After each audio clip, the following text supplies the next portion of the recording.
नमस्कार मंडळी, लक्ष्मीच्या पावलांनी या मालिकेच्या आजच्या भागात आज आपण बघणार आहोत. अद्वैत दरवाजा उघडत नसतो, त्यामुळे सर्व घरातले फारच टेन्शनमध्ये आलेले असतात. सरोज अगदी रडवेली झालेली असते आणि अद्वैतला म्हणत असते की अद्वैत प्लीज दरवाजा उघड ना. तितक्यातच रोहिणी आणि राहुलसुद्धा तिथे येतात. सरोज आता रोहिणीवर ओरडायला सुरुवात करते आणि रोहिणीला म्हणत असते की झालं का तुमचं समाधान? तुमच्या दोघांमुळे आज माझ्या मुलाला किती त्रास होतोय बघताय ना तुम्ही. रोहिणी म्हणत असते की अगं सरोज वहिनी, मला पण आजच कळताय ह्या सगळ्या गोष्टी आणि कदाचित तुझ्यापेक्षा जास्त त्रास मला होतोय. सरोज म्हणते की हो का? इथे जे काही घडले ते कोणामुळे घडले हे सगळ्यांना माहिती आणि तरीसुद्धा तू मला हे म्हणतीये की माझ्यापेक्षा तुला जास्त त्रास होतोय. समोरच्याचा अजिबात विचार करायचा नाही. समोरच्याला काय वाटेल हे कधी विचारायचं सुद्धा नाही, परंतु आपल्याच मनाचं तुला नेहमी करायचं असतं. तुला काय वाटलं की तुझ्याकडे कोणाचं लक्ष नाहीये, परंतु आता इथून पुढे तुझी सगळी नाटकं बंद करायची. आज माझ्या मुलाची जी काही परिस्थिती झाली आहे ना, ती फक्त आणि फक्त तुमच्या दोघांमुळे झाली आहे.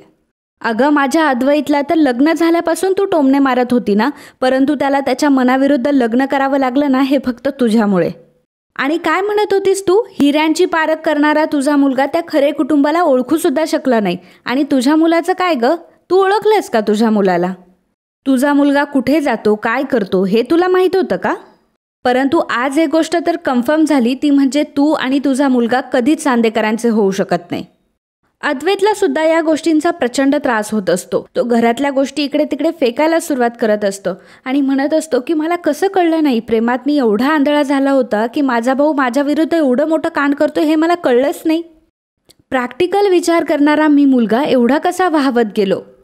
अद्वैतला मागच्या सगळ्या गोष्टी आठवत असतात आणि मग त्याला समजतं की नैनाचं माझ्यावर प्रेमच नव्हतं आणि मी तर पूर्णपणे वेड्यातच निघालोय. अद्वैतला खूप राग येत असतो आणि बेडवर तो जोरजोराचा हात मारत असतो आणि म्हणत असतो की माझ्या भावानेच मला फसवलं, मला कसं कळलं नाही हे सगळं. मला राहुल समजला नाही, परंतु त्या अतिआगाऊ मुलीला राहुलचा खरा चेहरा आधी कळला होता. इकडे संगीता बाबांना म्हणत असते की अहो आपल्या दोन्ही मुली चांदेकरांच्या घरी आहे, तिकडे काय राडा झाला असेल काय माहिती. आणि मला माहिती आहे की कला सगळं तिच्यावरच ओढून घेईल आणि ह्या नैनीला पुन्हा पाठीशी घालेल. आणि मला नैनीमुळे जर कलाच्या घरात काही त्रास जर तिला सहन करावा लागला ना, तर ते अजिबात सहन होणार नाही. आपण एक काम करूया, आपण आत्ता चांदेकरांच्या घरी जाऊयात. तेव्हा काजू संगीताला म्हणत असते की अगं आई तू कशाला एवढा विचार करतेस? अगं आपली कलाताई आहे ती, तुला माहिती आहे ना आपली कलाताई किती ग्रेट आहे. ताई बरोबर सगळ्यांना समजवेल आणि उगाचच आपण तिकडे गेलो तर वेगळ्याच ट्रॅकला गोष्टी जातील. बाबासुद्धा संगीताला समजावून सांगत असतात की अगं काजल बरोबर बोलतीये, आपली कला सगळं सांभाळून घेईल. तर काजू म्हणत असते की हो आई, माझा कलाताईवर 200% विश्वास आहे. तर आता सर्व कुटुंब पुन्हा एकदा एकत्र आलेलं असतं आणि कला राहुलला आणि नैनाला बोलत असते. राहुल आणि नैनाला ती समानतेने बोलत असते की नैना आणि राहुल, तुम्हाला हे करताना काहीच वाटलं नाही का? तुम्ही किती मोठी चूक केली आहे कळतंय का तुम्हाला? तुमच्यामुळे आपल्या घरातल्यांना किती त्रास होऊ शकतो याचा विचार देखील केला नाही तुम्ही. अद्वैतची अवस्था तुम्हाला दिसत नाहीये का? का वागलात तुम्ही असं? का खेळलात त्याच्या भावनांशी? माझा तर अजूनही विश्वास बसत नाहीये की माझी नैनाताई असं काही वागू शकते. आणि तुम्ही जर या गोष्टी आधीच सगळ्यांना सांगितल्या असत्या तर इथपर्यंत काही घडलंच नसतं.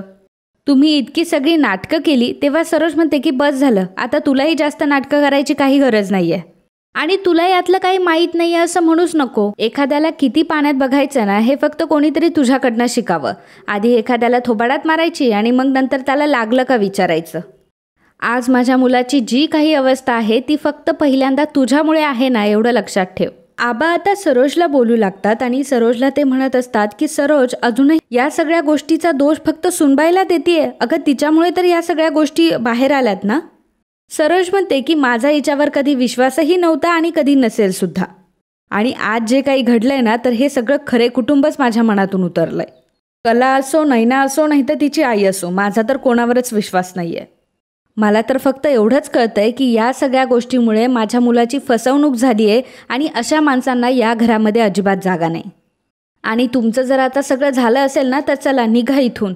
आबा म्हणतात की अगं सरोज, कला या घराची सून आहे, त्यामुळे ती आता कुठेही जाणार नाही आणि राहिला प्रश्न तिच्या बहिणीचा, तर तो आपण नंतर बघूयात. आणि एक गोष्ट लक्षात ठेव, तवात आपल्यावर हात लावल्यानंतर हाताला चटकेच बसणार, त्यामुळे सगळ्यांनी शांत बसा. कला नैनाला म्हणते की नैनाताई तू आता घरी जा आणि घरी आईबाबांची पण काळजी घे आणि आईबाबांना हर्ट होईल असं काही वागू नको आणि बोलूही नकोस. नैना आता तिथून निघून जाते तर सरोज आता वरती चाललेली असते. तेव्हा आबा तिला विचारतात की सरोज तू कुठे चालली आहे.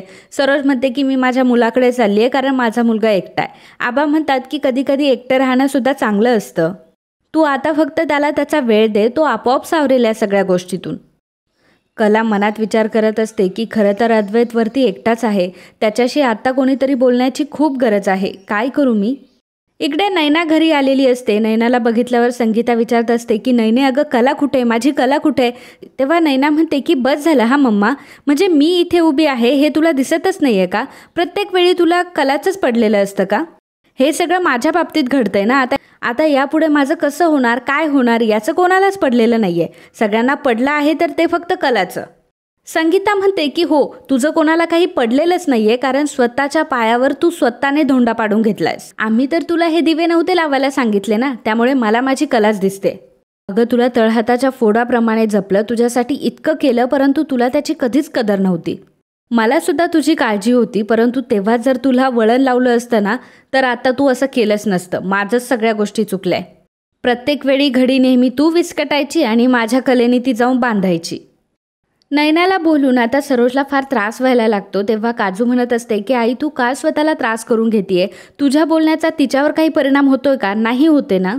नैना आता रागाने तिथून निघून जाते. तर इकडे कला अद्वैतचा दरवाजा नॉक करत असते आणि त्याला म्हणत असते की अद्वैत दरवाजा उघड ना. चांदेकर प्लीज मला तुझ्याशी बोलायचं आहे. हे बघ मला कळतंय की तू फार दुखावला गेलाय, परंतु मला फक्त तुझे 2 मिनिट हवेत. आपल्या माणसाने फसवल्याचं दुःख काय असतं हे मी चांगलंच समजू शकते. खरं तर मी सुद्धा तुझी आजची परिस्थिती नाही समजून घेऊ शकत, कारण तुझ्यावर जे आघात झाले ना हे फक्त तुला माहिती आहे. त्यामुळे या क्षणाला तुला काय वाटतं हे समजणं फार कठीण आहे आणि त्यातून तू लगेच सावरून बाहेर येणं अशी अपेक्षा तुझ्याकडनं करणं सुद्धा चुकीचं आहे. हे सगळं का घडलं आणि ह्या सगळ्या गोष्टी माझ्याच बाबतीत का झाल्या हे सगळं प्रश्न आता तुला पडले असतील, परंतु तू आता एकटा राहू नकोस अद्वैत. अद्वैत हे सगळं ऐकत असतो आणि कलाच्या म्हणण्याचा तो विचार करत असतो. कला म्हणत असते की ठीक आहे, तुला माझ्याशी नाही बोलायचं तर नको बोलूस, परंतु निदान सरोज मॅडमसोबत तरी बोल.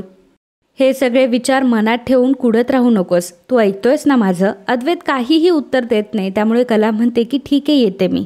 कला तिथून जायला लागते. तेवढ्यात अद्वैत आता दरवाजा उघडतो. कला आता आतमध्ये येते आणि अद्वैतला म्हणत असते की अद्वैत तुझी खूप मोठी फसवणूक झाली आहे आणि त्यामुळे तुझी कोणीही माफी मागितली तरी ती माफी भरून नाही निघू शकत. आत्ता सध्या तुला सगळं विसरून जा, पुन्हा नव्याने सुरुवात कर असं सांगणं सुद्धा फार अवघड आहे. कारण आता विसरणं तर शक्य नाही आणि नव्याने सुरुवात करणंही शक्य नाही. मला फक्त एवढं म्हणायचं आहे की जे काही घडलं त्यामध्ये तुझा कणभरसुद्धा दोष नाही आहे. त्यामुळे एवढंच सांगेल की सावर स्वतःला. पण एक सांगू, या सगळ्या प्रकरणातून तुझ्याबद्दल एक गोष्ट मात्र मला कळली की तू फार इमोशनल आहेस. तसा तू दाखवत नाहीस पण आहेस खरा. आणि काळजी घे, येते मी. कला तिथून जायला लागते तेव्हा अद्वैत तिला थांबवतो. अद्वैत कलाला म्हणतो की जे काही घडलं त्यामध्ये तुझी काहीही चूक नव्हती, त्यामध्ये तुझा काहीही हात नव्हता. हे तू मला सांगितलं होतंस आणि तू तसंच प्रूव्ह केलंस.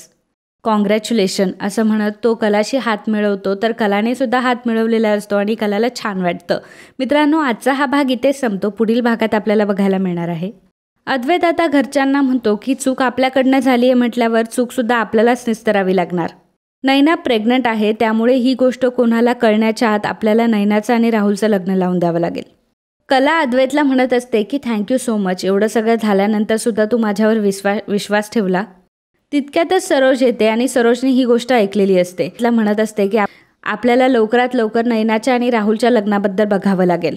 सरोज म्हणते की 1 मिनिट, हा प्रश्न चांदेकरांचा आहे आणि त्यामध्ये तुला पडण्याची काहीच गरज नाही. तर मित्रांनो, असेच लक्ष्मीच्या पावलांनी या मालिकेचे डेली अपडेट बघण्यासाठी आत्ताच आपल्या चॅनलला सबस्क्राईब करा आणि हा व्हिडिओ तुम्हाला आवडला असेल तर व्हिडिओला लाईक आणि कमेंट करायला विसरू नका. धन्यवाद.